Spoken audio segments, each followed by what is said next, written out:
कहाँ है सब लोग? स्वरूप जी ज्वाइन नहीं हुए अभी तक। Am I audible? मेरी आवाज आ रही है? हाँ आ रही है मैम। एक्चुअली दो लिंक ये दिखता है मैम। वो शायद दूसरे लिंक में ट्राई किया है क्या मालूम नहीं मैम। मैं ये एक बार अभी जो मैसेज कल भेजता हूँ। ग्रुप में मैंने दिया था ना, वही रिकरिंग है ना? Same link. हाँ हाँ, मैं भेजता हूँ मैम ग्रुप में। उसी को टैग कर दीजिए।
हम लोग अपना क्लास स्टार्ट करें।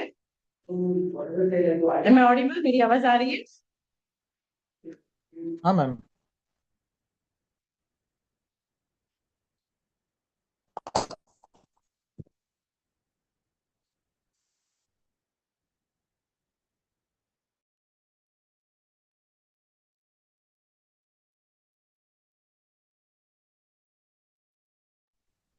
Sound will come from here. Okay, we'll start. हाँ Namo Arihantam, Namo Siddhanam, Namo Ayarinyam, Namo Uvachayam, Namo Loe Savasamam, ऐसो पंच नमोकारो सर्व पाव परासा मंगलानं च साविसी पाणमं भवै मंगलम् पाणमं भवै मंगलम्। सबको जय जिनेन्द्र। तो जो हमारा डिस्कशन चल रहा है योग रिलेटेड, तो उसी संदर्भ में हम आगे बढ़ते हुए अपना सत्र आगे बढ़ाते हैं। तो जहाँ पे हम योग की सारी चर्चा कर रहे थे, तो उसमें आचार्य हरिभद्र ने जो योग बिंदु के रिलेटेड जो सारी चीजें बताई है, डिस्कस की है, जो साधना पद्धति बताई है, उसके अंतर्गत हम चर्चा अपनी शुरू करें। तो आचार्य हरिभद्र, आप लोग सबने उनका नाम सुना होगा। वो अपने समय के एक महान योगी हो चुके हैं और उन्होंने जो पद्धति बताई, इनसे बहुत लोग प्रभावित हुए थे। तो योग के आचार्य में से एक ये बहुत ही मुख्य रूप से माने जाने जाते हैं। उनको उनको एक युग परिवर्तक, जो युग आता है ना, जो समय बदलता रहता है, उस समय के आधार पर जो जो आवश्यकता आती रहती है, उन सारी चीजों को ध्यान में रख के उन्होंने क्या किया था, साधना क्रम बताया। तो परिवर्तन के साथ बदलते हुए लोगों को, मन को उन्होंने समझा। फिर उन्होंने क्या समझा कि प्राचीन जो साधना क्रम है ना, उन साधना क्रम को इस युग में लोग और भी अच्छी तरह से समझ पाए, इसके लिए उन्होंने एक नई पद्धति शुरू की, मतलब एक नई तरह से समझाने की अपेक्षा बताई। तो युग की अपेक्षाओं को ध्यान में रख के उन्होंने बहुत सारे नए प्रयोग किए। तो इससे क्या हुआ, जो साधक हो, जो साधना करना चाहते थे, जो अपनी आराधना करना चाहते थे, जो अपने अपने समय में जो बदलाव हुए, उन सारे बदलावों के साथ भी रहना चाहते थे, तो उनके लिए नई नई दिशाएं खुली। उन्होंने नई नई भूमिकाएं भी प्रदान की। इसीलिए आचार्य हरिभद्र सूरी बहुत ही प्रख्यात है। तो उन्होंने क्या किया, वीर निर्वाण से 13वीं शताब्दी के पूर्वार्ध तक जो ध्यान की मौलिक पद्धतियां थी, जो बताई गई थी, जो महावीर के समय में के युग में प्रचलित थी ना, उनके सारे रहस्य को, मतलब जो हम बोल सकते हैं ना, क्रीम ऑफ द टॉप, तो उसका जो दूध का जो मक्खन होता है, जिसमें सारे ज्यादा प्रोटीन आ जाते हैं ना, तो वो मक्खन को ही उन्होंने लेके सारे चनों को अलग रूप में बना के दिया। ठीक है। तो उनको इसीलिए जैन साधना पद्धति का नयन नए नया संस्करण उनके द्वारा किया गया है, ऐसा भी मानते हैं। तो अभी आचार्य हरिभद्र का दृष्टिकोण जो था ना, वो अनेकांत का प्रधान था, अनेकांतवाद को प्रधानता देता था। इसीलिए उन्होंने क्या किया, अपनी जो सारी चीजें थी, अपनी जो पद्धतियां थी, अपनी जो अलग शिक्षाएं थी, अपने जो अलग प्रयोग थे, उन सारी चीजों को शास्त्र वार्ता समुच्चय, क्या नाम है ग्रंथ का, शास्त्र वार्ता समुच्चय, उसमें विभिन्न दर्शनों का के साथ उन्होंने उसको समन्वय किया। वैसे अपने योग ग्रंथों में विभिन्न साधना पद्धतियों का उन्होंने समन्वय किया। इस समन्वय में उन्होंने जैन साधना पद्धति के जो सूत्र है, 14 गुण स्थानों का, उन्होंने वहां पे क्या किया, अलग अलग दृष्टिकोण से, अलग अलग मतलब सर्वग्राही दृष्टिकोण की पद्धति से उनको बताया। सर्वप्रथम उन्होंने क्या किया, योग के अधिकारी का उल्लेख किया। योग कौन कर सकता है, उसका अधिकारी कौन है, उसमें कैसी क्वालिटीज होनी चाहिए, उसको कैसा रहन सहन होना चाहिए, कैसे खान पान होना चाहिए, मतलब इन सारी चीजों के, जो योग करना चाहते हैं उसके अधिकारी जीव कैसे होते हैं, उन सारी चीजों को उन्होंने 4 भागों में विभक्त कर दिया। He has divided all the details in the 4 divisions. ठीक है। तो उस डिविजन्स को क्या बोलते हैं, तो पहला आता है अपुनर्वर्धक, दूसरा सम्यक दृष्टि, तीसरा आता है देशवृत्ति, चौथा सर्ववृत्ति। मतलब कि छठे गुण स्थान से लेकर 14वें गुण स्थान पर्यंत, तो वहां तक उन सारे को योग बिंदु में योग के 5 प्रकार उन्होंने बताए, और इन चारों में उन्होंने विभक्त कर दिया। ठीक है। तो उन 4 जो योग के जो योग के उन्होंने 5 प्रकार बताए, वो कौन कौन से हैं, तो नाम लिख लीजिए। पहला आता है अध्यात्म, दूसरा भावना, तीसरा ध्यान, चौथा समता, और पांचवा वृत्ति संशय। बताए कौन से 5 प्रकार बताए योग भी तूने, योग के 5 प्रकार कौन कौन से बताए। पहला क्या था, अध्यात्म, भावना, ध्यान, पहला पहला पहला क्या अध्यात्म, था? हाँ। अध्यात्म, भावना, ध्यान, समता और वृत्ति संचय। पांचवा, वृत्ति संचय, यहाँ पे वृत्ति बहुत सारे संचय। बच्चे आवाज करते हैं, आपकी आवाज बराबर से सुनाई नहीं रही। हाँ बराबर है एकदम। तो पहला आता है अध्यात्म। तो अभी अणुव्रत या महाव्रत को स्वीकार करने के बाद में जो अणुव्रत होते हैं और महाव्रत होते हैं, जब इन सारी चीजों का जीव स्वीकार कर लेता है ना, तो उसमें मैत्री, प्रमोद, कारुण्य, मध्यस्थता भावना अपने आप ही पूर्व आगम के अनुसार जो तत्व का चिंतन करते हैं, मतलब वो भावनाएं उत्पन्न हो ही जाती है। उनमें मैत्री भावना, प्रमोद भावना, करुणा भावना और मध्यस्थता। मैत्री भावना किसे कहते हैं? मैत्री सर्वे जीवों की। मैत्री भाव, मैत्री का अर्थ क्या है? फ्रेंडशिप।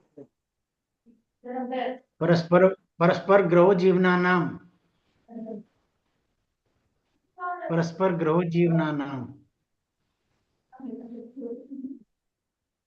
एक के अनुग्रह से फ्रेंडशिप भी रखना, सबसे प्रति मैत्री भाव रखना, सबके प्रति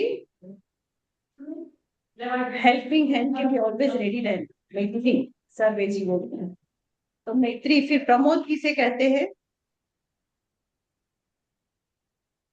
वो अपने से हायर अथॉरिटी जो है उनको देख के खुश होना, हैप्पी फील करना। दूसरों के गुणों को देख के प्रमोद भाव होना, उसे प्रमोद। करुणा, दूसरे को दुखी देख के जो हम करुणा करते हैं, दया करते हैं। और मध्यस्थता। जो हमारी मध्यस्थ, मध्यस्थ वो है जिनका कि हम हमारे विचार नहीं मिल रहे हैं, लेकिन ये कि उनको विरोध ना करें, पंगा ना लें, उनसे मध्यस्थ भाव रखें, भैया तुम भी ठीक हम भी ठीक। जहाँ राग भी ना करे, द्वेष भी ना करे, राग राग ना करें। द्वेष से परे ऊपर हो जाए, इसे मध्यस्थता, मध्यस्थता ऐसे कहते हैं। तो इसीलिए कहते हैं कि इससे क्या होता है? अध्यात्म, स्पिरिचुअलिटी। कुछ भी धर्म कर रहे हो, धर्म की क्रियाएं कर रहे हो, पर वह आत्मा के लक्ष्य के बिना होता है तो उसे अध्यात्म नहीं कहा जाता। तो अध्यात्म भाव जो है वो बहुत ही जरूरी है। इसीलिए अध्यात्म का एक प्रकार है,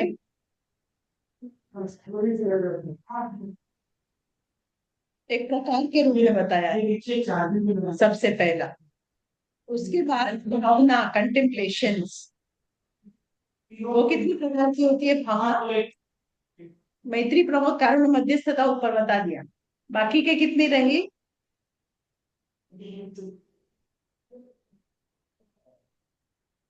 12 हो जाएगी। बारे अनपरीक्षा, बारे अनपरीक्षा से तो मतलब नहीं है मैडम। अनित्य भावना, शरण अशरण भावना, एकत्व भावना, नियत्व भावना। तो ये अनुप्रेक्षा है, कॉन्टेम्पलेशन है, जिसका चिंतन मनन करना है। तो आध्यात्मिक रीति से आगे बढ़ने के लिए जब तक इसका सहारा नहीं लिया जाएगा, आध्यात्म चिंतन का बार बार अभ्यास नहीं किया जाएगा, उसके ऊपर चिंतन मनन नहीं करेंगे, तब तक किसी भी प्रकार का कषाय हो, चाहे क्रोध हो, मान हो, माया हो, लोभ हो, कोई भी दूर नहीं होगा। और उसके हमारे मन की जो वृत्तियां है, अशुभ भाव है, उससे कभी भी छूट नहीं पाएंगे, उससे निवृत्त नहीं हो पाएंगे। इसीलिए दूसरा जो है प्रकार बताया वो है भावना का। तीसरा प्रकार क्या है? ध्यान। तो ध्यान एक योग साधना में सबसे महत्वपूर्ण का भाग करता है। तो जब तत्व चिंतन की भावना का विकास करता है जीव, तो मन चित्त को किसी एक पदार्थ का द्रव के चिंतन पर एकाग्र करना ध्यान है। इससे क्या होता है? भव परिभ्रमण के कारणों का नाश होता है। जो कर्म पूर्व में हमने बांध लिए हैं और जो निकाचित नहीं हुए हैं, जो अगर निकाचित हो जाएंगे तो उसको भोगना ही पड़ता है, पर जो अभी निकाचित नहीं हुए हैं तो उस सारे कर्मों का क्षय पॉसिबल है। इसीलिए कहा है कि जब जीव ध्यान की परिपूर्ण परिपूर्ण शुद्धता में पहुंचता है, वहां पे उस ध्यान की अवस्था में हीप ऑफ कर्मास, कर्मों के डूंगर वो वहां पे खत्म कर सकता है, उसका नाश कर सकता है।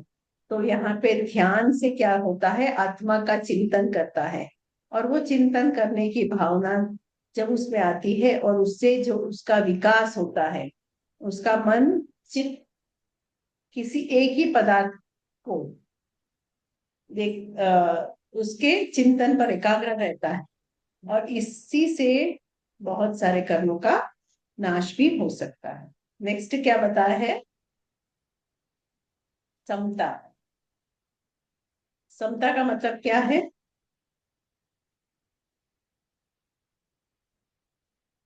समभाव रहना, न तो अतिवृष्टि न तो अनावृष्टि, न तो अति राग न तो अति द्वेष, मतलब न तो राग करना न तो द्वेष करना, न तो कोई इष्ट होना न तो कोई अनिष्ट होना, न तो कोई इच्छा होना न तो अनिच्छा होना, कोई प्रिय नहीं है कोई अप्रिय नहीं है, मतलब हर एक प्रसंग में हर एक समय में जो कुछ भी कर्म उदय में आ रहे हैं उसके प्रति साक्षी भाव, केवल जानना देखना, न तो उसके प्रति कोई राग न तो द्वेष। जब साक्षी भाव जीव को उत्पन्न हो जाता है तब क्या होता है, कर्म की कटी शुरू होती है, समय दर्शन की प्राप्ति होती है। ऐसा समता भाव जब तक जीव में नहीं आएगा तब तक जीव का अध्यात्म शुरू ही नहीं हो सकता। तो ये भी एक प्रकार का क्या है, 5 प्रकारों में एक प्रकार का योग है। लास्ट देखो, लास्ट कौन सा है, वृत्ति संशय। वृत्ति मतलब अपनी इच्छाएं, अपने संस्कार, अपने विचार, अपने भाव, अपने थॉट्स, अपने कषाय, उन सारी चीजों का संशय करना, उसको कम कम कम करते जाए। तो विजातीय द्रव्य से अद्भुत चित्त वृत्तियों का जड़ मूल से नाश करना, वृत्ति का संक्षेप करना उसे कहते हैं। जो भी कषाय है उसे जड़ मूल से नाश करना, ऊपर के भाव से नहीं। आज मैंने उपवास कर लिया और मैंने अपने प्रिय रसगुल्लों को छोड़ दिया, पर यहाँ पे वृत्ति तो नहीं गई। कल जब मिलेगा तो एक के बदले 4 खा लूंगी, कल कल का भी बाकी था ना तो आज मैं ज्यादा खा लेती हूँ। तो वहां कोई वृत्ति का संशय हुआ, वहां कोई आपके भाव का त्याग हुआ, वहां कोई राग का त्याग हुआ नहीं। तो इसे नहीं कहते, पर जब जड़ मूल से उस चीज के प्रति ममता ममत्व भाव एकत्व भाव नहीं रहता है तो उसे कहते हैं वृत्ति का संशय कर। तो ऐसी जब जीव को जड़ मूल से उसका नाश करते हैं तो इस साधना के सफल होते ही भ्रांति कर्म का क्षय हो जाता है और केवल क्या होता है, ज्ञान दर्शन की प्राप्ति होती है। ज्ञान दर्शन मतलब ज्ञाता दृष्टा, being the knower and seer, जो हो रहा है उसे जानो और देखो, ज्ञान से जानो और उसके दर्शन से देखो, उसके प्रति कोई भी एक्शन नहीं, रिएक्शन नहीं, प्रतिभाव नहीं, रिटर्न में कुछ भी नहीं, तो वो होता है वृत्ति संशय। क्लियर है? तो इसीलिए क्या कहते हैं कि जो प्रथम 4 प्रकार बताए ना उसकी तुलना सम्य प्रज्ञात से और अंतिम प्रकार की तुलना को असंप्रज्ञात समाधि से की है। इस प्रकार उन्होंने पतंजलि के जो प्रयोग है, पतंजलि के जो योग दर्शन की परिभाषाएं हैं उसको जैन दर्शन के साथ एक रूप समझने की कोशिश की। दूसरे शब्द में हम कहें तो उन दोनों की जो तुलना की है उससे जो नए शब्द का फॉर्मेशन हुआ, उन दोनों में जो सामंजस्य है, एक रूपता है, उसको दिखाने की कोशिश की है। इससे क्या होता है, योग ग्रंथों ने जैन परंपरा में योग की एक नया प्रवाह शुरू हो गया। क्लियर है? यहाँ तक समझ में आया?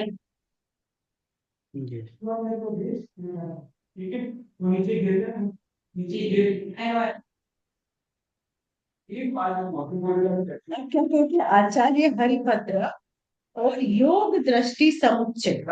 योग दृष्टि समुच्चय में जो उन्होंने योग के बारे में लिखा है, तो उसे आचार्य हरिभद्र ने उस योग दृष्टि समुच्चय में जो 8 दृष्टियां बताई हैं उसका निरूपण किया है, और उसकी अष्टांग योग से उन्होंने उसकी तुलना की। पतंजलि में जो अष्टांग योग है ना, और हरिभद्र सूरी जी ने योग दृष्टि समुच्चय में जो 8 दृष्टि बताई है, उन दोनों की तुलना करके पतंजलि के साथ उन्होंने उसकी तुलना करके ये सारी चीजें बताई। वो सारी चीजों को कंपेयर करके उन्होंने क्या किया है, योग दर्शन में समाधि के 2 प्रकार निरूपित किए। वो कौन से अभी मैंने बताया आपको नाम? असंप्रज्ञात और संप्रज्ञात समाधि। असंप्रज्ञात समाधि और संप्रज्ञात समाधि। इसमें उन्होंने क्या किया, इन सारी चीजों को, excuse me, class is going on, so be little softer. तो उसको उन्होंने 227 संस्कृत के पद में बता दिया है, जिसमें आध्यात्मिक विकास की भूमिकाओं को उन्होंने 3 पार्ट में डिवीजन किया है, वर्गीकरण किया है। और उसमें उन्होंने अपने नवीन जो विशेषताएं हैं, नवीन जो उन्होंने प्रयोग किए, जो उसकी सारी चीजें हैं, उनको भी यहाँ पे उन्होंने अलग अलग विषयों के रूप में लिखा है। तो योग बिंदु में वर्णित जो पूर्व सेवा का वर्णन है, इसमें योग बीज रूप उसको देखा है। उसे कहा है कि ये योग का बीज होता है, ये सारी चीजों को जानना। तो वही चीज को समझ के जीव क्या कर सकता है, अपनी आध्यात्मिक विकास की भूमिकाओं को समझ सकता है। जो आध्यात्मिक विकास को 3 वर्गों में डिवाइड किया, मैंने ऊपर बताया ना। प्रथम प्रकार जो है उसे कहते हैं योग दृष्टि। तो इस योग दृष्टि की प्रारंभिक अवस्था से लेकर उसके अंत तक की भूमिकाओं को क्रमशः उन्होंने दिखलाया है। वे 8 दृष्टियां कौन कौन सी है? मित्रा दृष्टि, तारा दृष्टि, बला दृष्टि, दीप्रा दृष्टि, कांता दृष्टि, प्रभा दृष्टि, और लास्ट में परा। तो इन 8 दृष्टियों से अंतर्गत उन्होंने अपनी सारी चीजों को बताया है, उसके ये नाम है।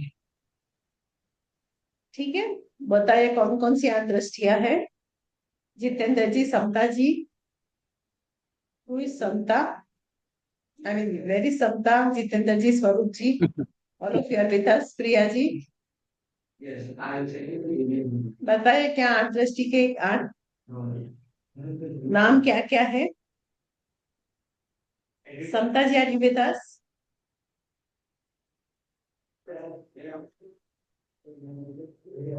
जितेंद्र, प्रिया जी, स्वरूप जी,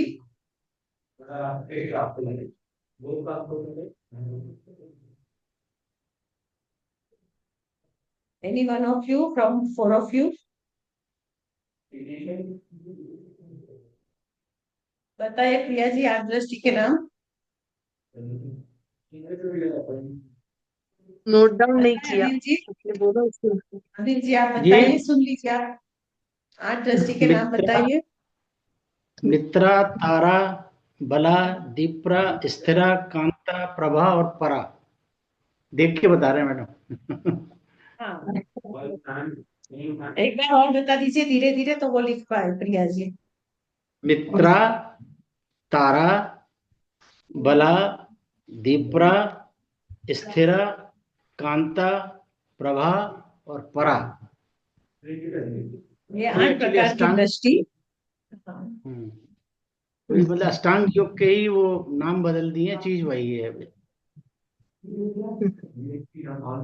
और दूसरा अगर हम इसका वर्गीकरण करें तो इसमें आता है इच्छा योग, शास्त्र योग एवं सामर्थ्य योग, ये 3 योग में उन्होंने डिवाइड किया है। कौन कौन से 3 योग हैं? इच्छा योग, शास्त्र योग और सामर्थ्य योग।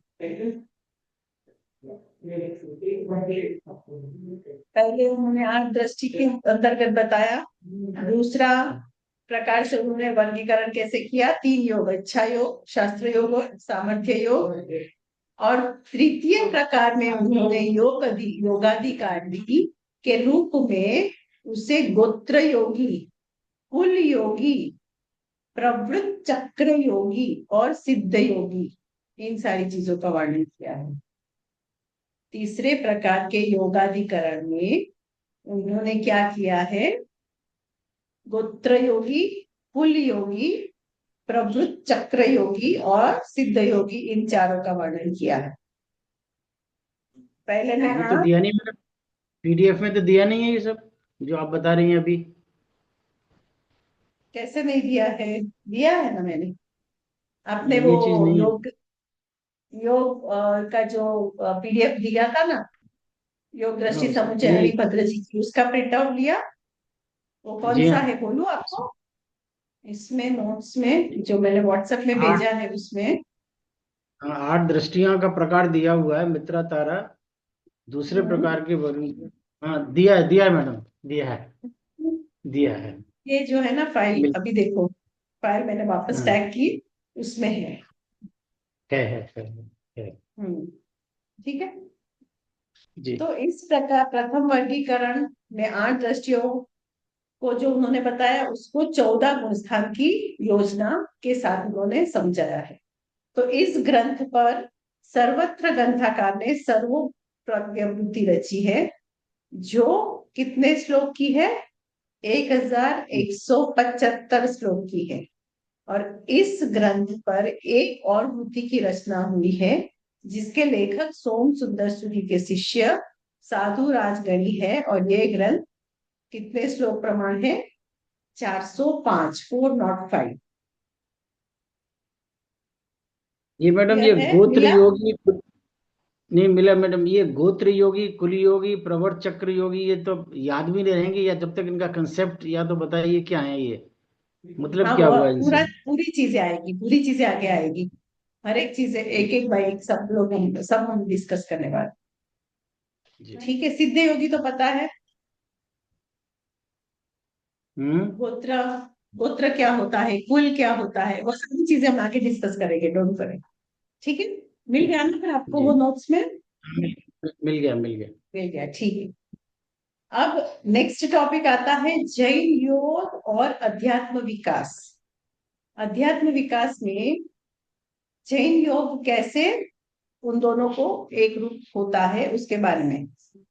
तो अभी देखो, जैन योग जो है ना, उसकी आधारशिला क्या है, मुख्य रूप क्या है, मोस्ट इंपॉर्टेंस किसको दिया है जैन योग में?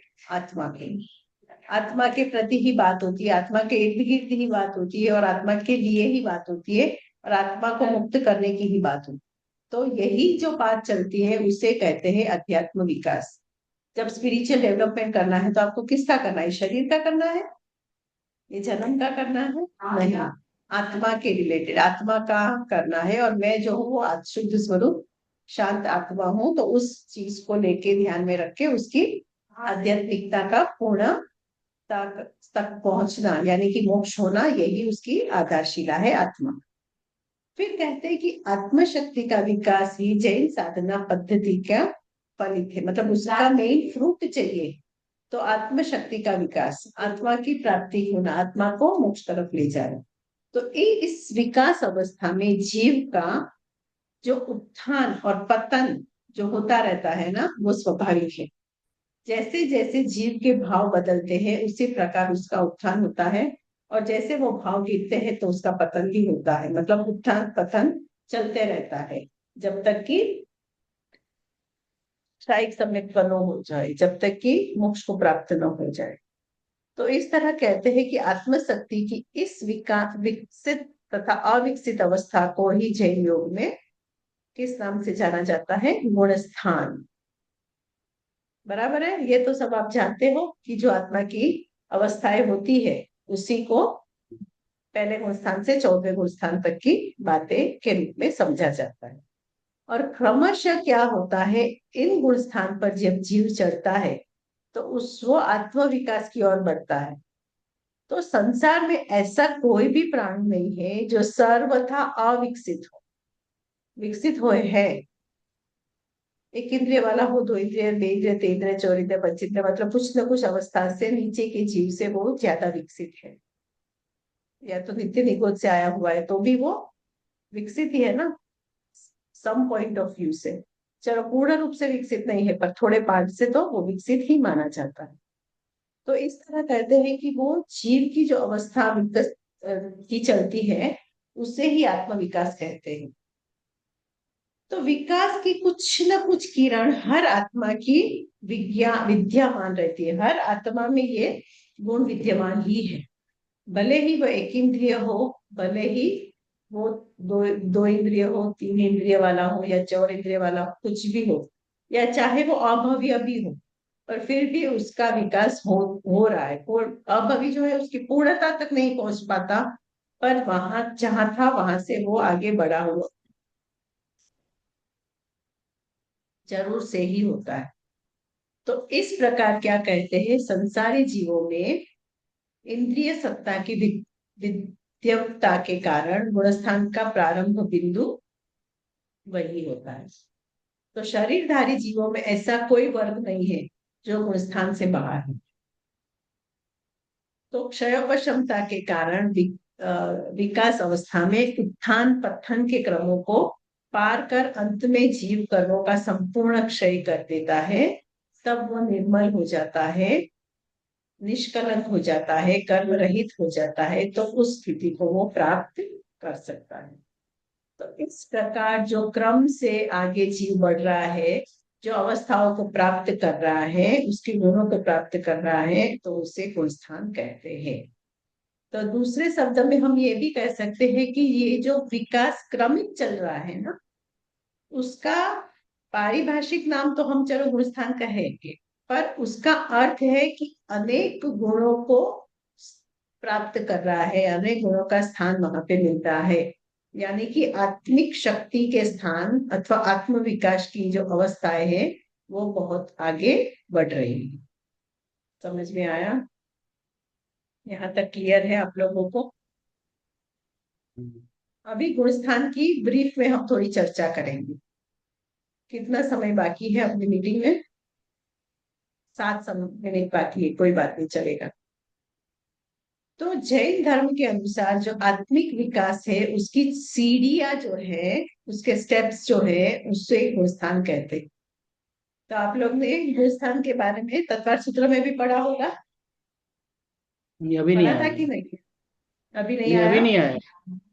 अच्छा, पर ऐसे गुणस्थान के बारे में ये सेमिस्टर में तो पढ़ा ही नहीं है ना, फर्स्ट सेमिस्टर में अभी तक तो नहीं पढ़ा है। पर पहले आप लोगों ने तो उसका नाम सुना हुआ होगा, गुणस्थान का नाम। हम्म। गुणस्थान कितने योग प्रकार और के होते हैं? 14 होते, 14। 14 होते हैं। 14, 15 नहीं, 14। 14 हम हाँ 14 1 4। हाँ। अभी उस गुणस्थान के योग नाम। योग और मोह के कारण से होते हैं।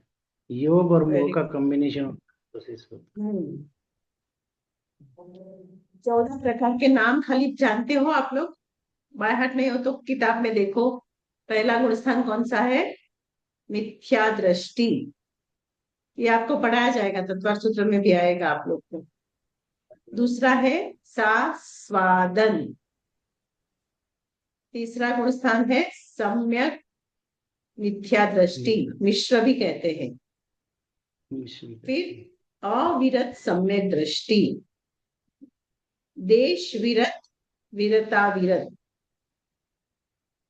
प्रमद संयत, साधु जो प्रमाद में है, अप्रमद संयत, साधु में अभी प्रमाद नहीं है, अपूर्वकरण, अनिवृत्तिकरण, सूक्ष्म संप्राय, उपशांत मोह, क्षीण मोह, सहयोगी केवली और अयोगी केवली। ये है 14 गुणस्थान के नाम।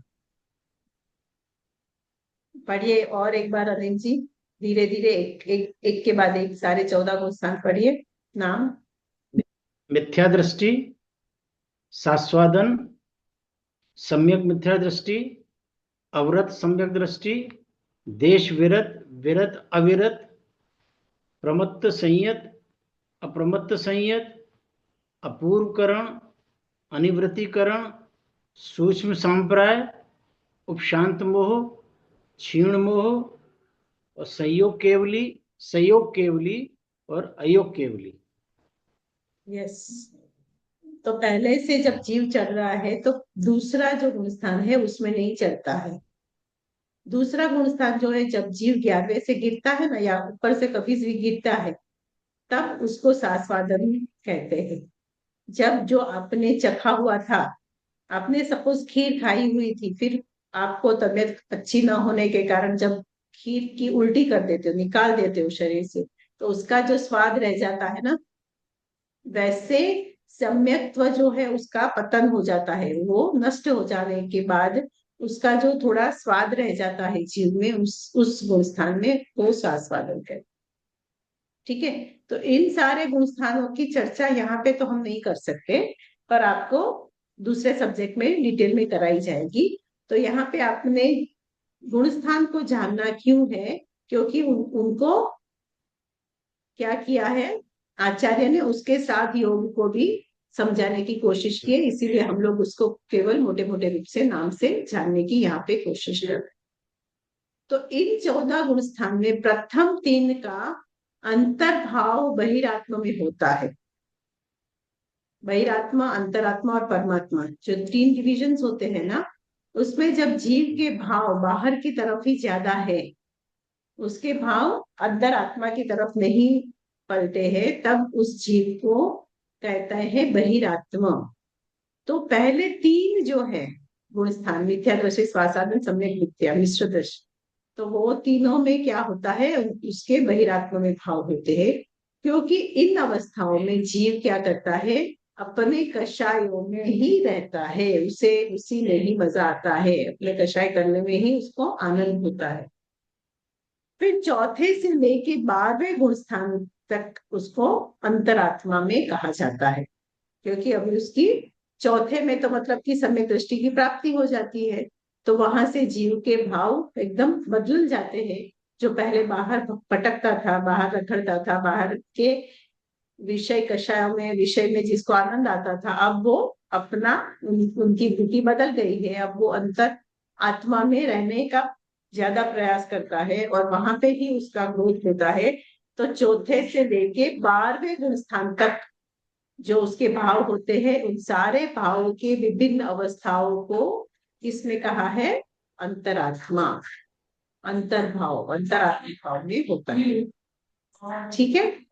क्योंकि इन अवस्थाओं में आत्मा का उत्थान पतन ऐसे चलता ही रहता है, तो उस लिए उसको फिर भी वो अंतरात्मा की तरफ ही, अंतरंग के भाव के तरफ ही ज्यादा रहता है, इसलिए उससे अंतर्भाव कहते हैं। और उसके बाद जो बच गया 13वां और 14वां, वो स्थान क्या है, परमात्मा के भाव। अभी 13वें और 14वें गुण स्थान में क्या बताया है, ऊपर केवली हो गया, योग के साथ, शरीर के साथ है, पर केवली ज्ञान प्राप्त हो गया, तो वो परमात्मा बन गया। और फिर तो अयोगी केवल, योग भी नहीं रहेगा, शरीर भी नहीं रहेगा, केवली बन गए, तो उसको कहते हैं ये परमात्मा है। समझ में आया? अंतरात्मा, बहिरात्मा, अंतरात्मा और परमात्मा। बहिरात्मा कहाँ तक से है, पहले गुण स्थान से लेके तीसरे तक, पहले गुण स्थान से लेके चौथे तक, सुना ही नहीं तीसरे गया। तक कहेंगे ना, पहले से तीसरे तक। या नो प्रॉब्लम। फिर नेक्स्ट कौन सा आता है, परमात्मा का, अरे परमात्मा नहीं, अंतरात्मा का चौथे से 4 से 12, 12वें। 4 से 12। हाँ, और लास्ट जो है वो थर्ड परमात्मा। कैटेगरी में, परमात्मा के। क्योंकि इन अवस्थाओं में जीव परमात्मा अर्थात चरम अवस्था को उन्होंने प्राप्त कर लिया है, इसे परमात्मा प्राप्त कहा जाता है। क्लियर है सबको? स्वरूप जी, समता जी, जितेंद्र जी, 5 minutes, just wait for 5. समझ में आया? तो यही हो गया बहिरात्मा, अंतरात्मा और परमात्मा। 14 गुण स्थान को इन 3 भाग में डिवाइड किए हैं। ठीक है, समझ में आ गया? तो यहां तक हम आज का अपना स्टॉप करते हैं, क्योंकि 1 मिनट का ही समय रहा है। इसके बाद हमारे नेक्स्ट क्लास में हम नेक्स्ट टॉपिक से 8 दृष्टियों को और भी डिटेल में समझेंगे। पर कल हमारी क्लास नहीं रहेगी। आई एम नॉट, कल मेरा क्लास नहीं है। तो उसके बाद कल